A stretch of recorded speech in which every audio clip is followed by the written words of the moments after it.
So now, how do you learn to be patient? Let God teach you. Just ask Him, Lord, where do you stay? I want to be with you. He will teach you that wisdom.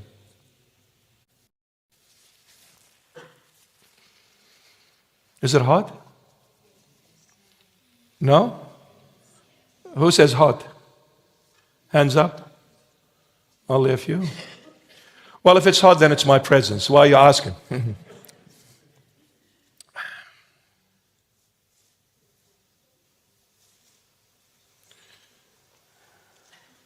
What Bible is the right one to read? Read the Aramaic version. I'm being kind of selfish here because I read Aramaic. Look, I guess the most common one that is readily also available and it's commonly used is the New King James. But there is also the Orthodox Bible, which is put together by great theologians and scholars of the Orthodox world. It's called the Orthodox Bible.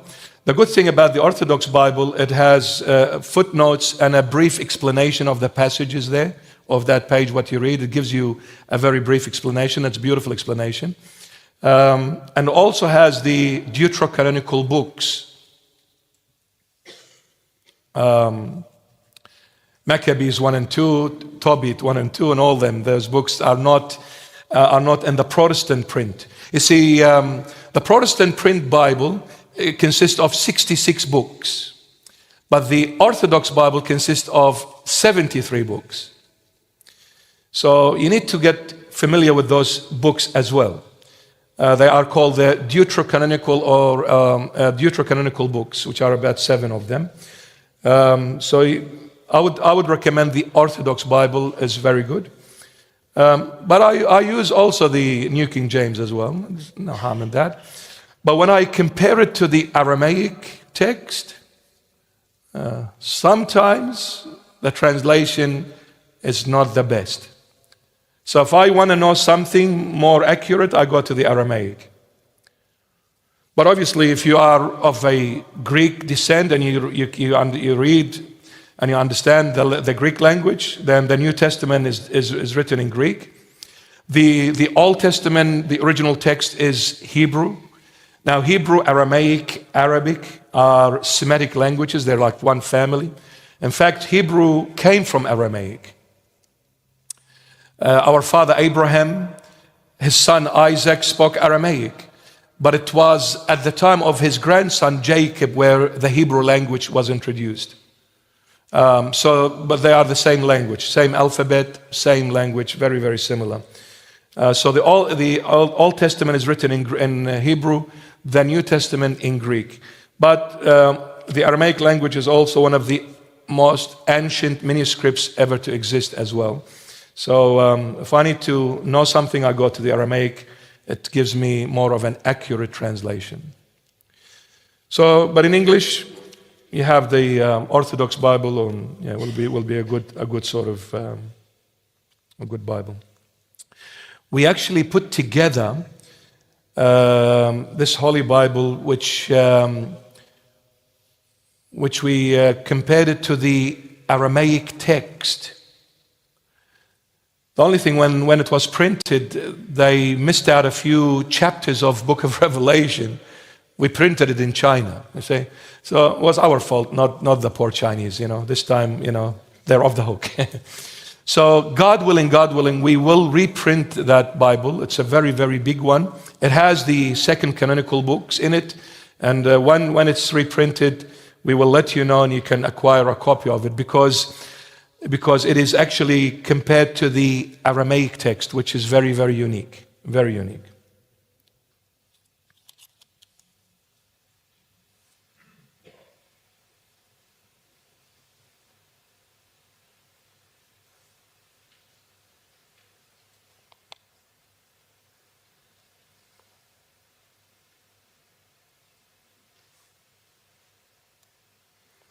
What's this? What is the what?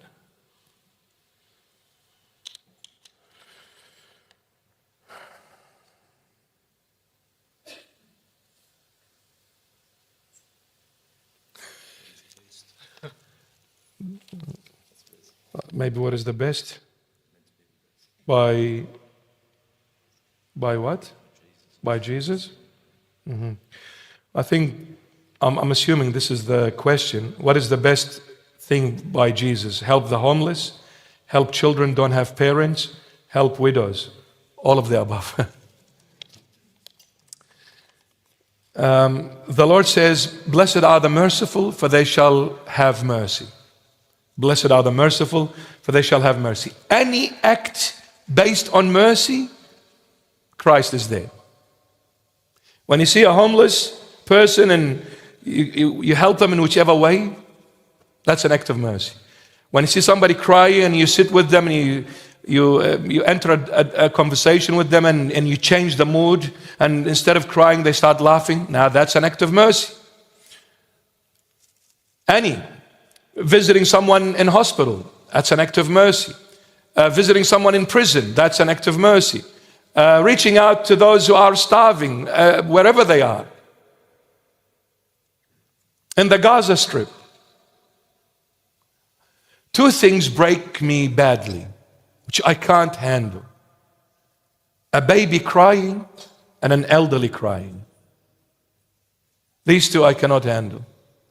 It doesn't matter what race you are, what color you are, what belief system you come, I don't care. I don't care.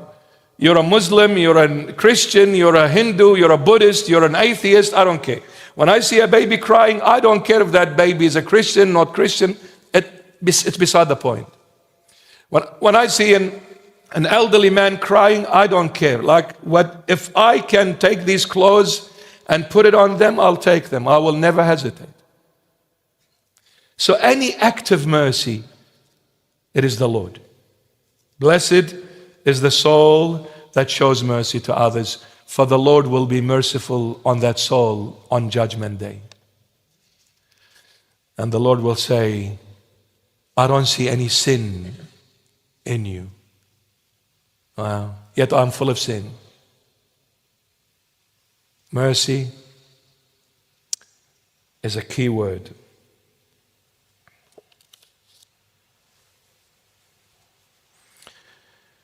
See, if people think love only is enough, they're mistaken.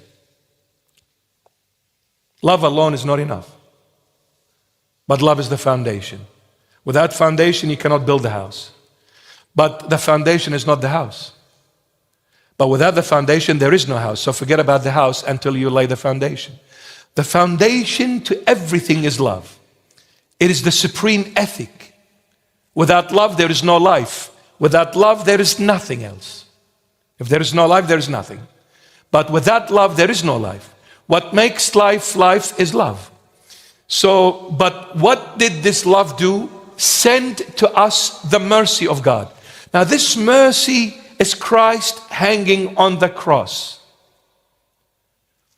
I suffer for someone that is not worthy of this gift.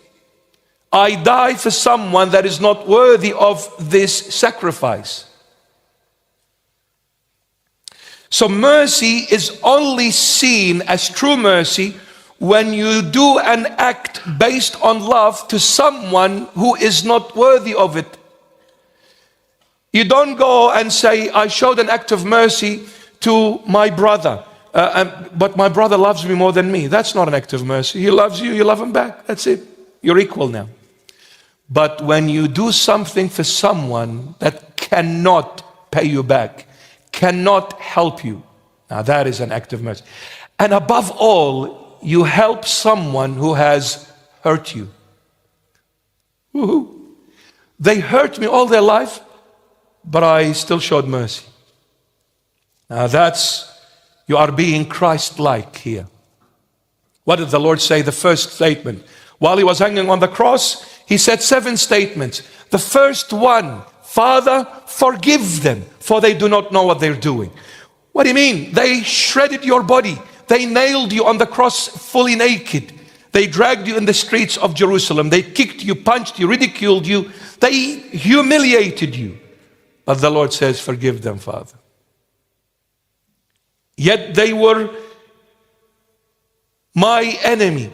They went against me. They hurt me so much, but I'm asking Father to forgive them. And forgiveness is the sign of mercy.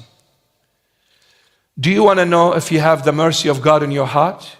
When you're able to forgive somebody that hurt you badly, you have the mercy of God in your heart. If you cannot forgive somebody that hurt you badly, there is no mercy. You're doing it your way, not God's way. And forgiving someone doesn't mean you live with them unless they are your parents or very, very close to you, husband, wife, children.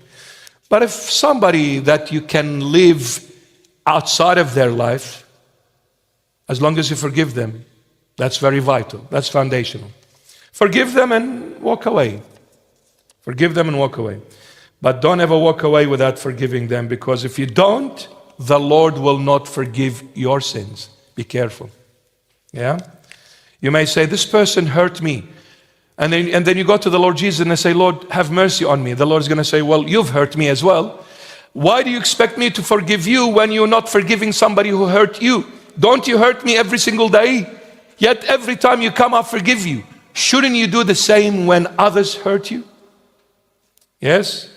So what goes around, comes around. Amen?